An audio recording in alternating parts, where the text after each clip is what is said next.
Hathor est la déesse de la fertilité et de la beauté dans la mythologie égyptienne.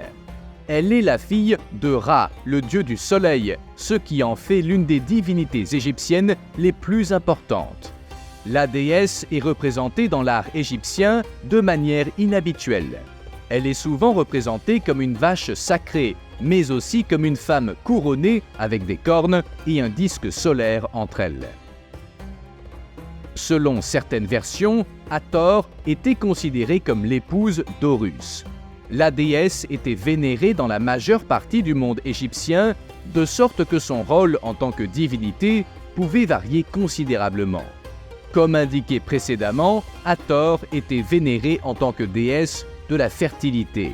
Les Égyptiens croyaient que les pharaons, à leur naissance, étaient allaités par la déesse, ce qui renforçait la nature divine des souverains.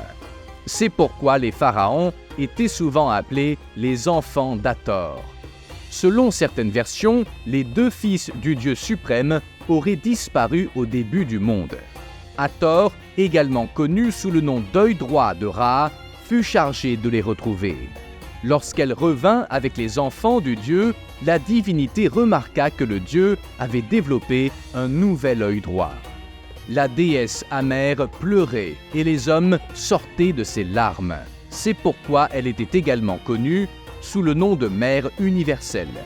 En raison de son rôle maternel, la déesse était invoquée pour aider à l'accouchement. Outre l'accouchement, la déesse était également associée à la mort. Hathor accueillait ceux qui venaient d'atteindre le monde souterrain, leur offrant nourriture et boissons. Lié à la figure de la vache, le papyrus est la plante consacrée à la déesse, car il était l'un des aliments préférés des vaches qui paissaient sur les rives du Nil. Le temple de Dendera était le sanctuaire le plus important consacré à la déesse.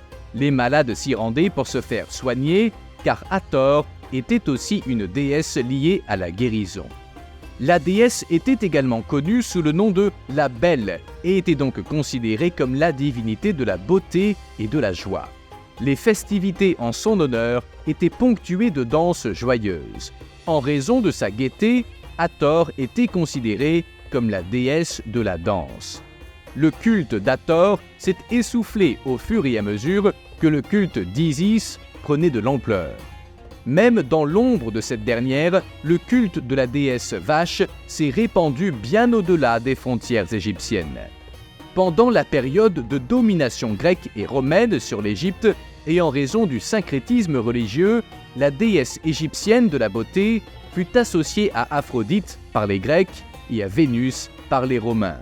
C'est ainsi qu'Hathor devint l'une des principales divinités de la mythologie égyptienne.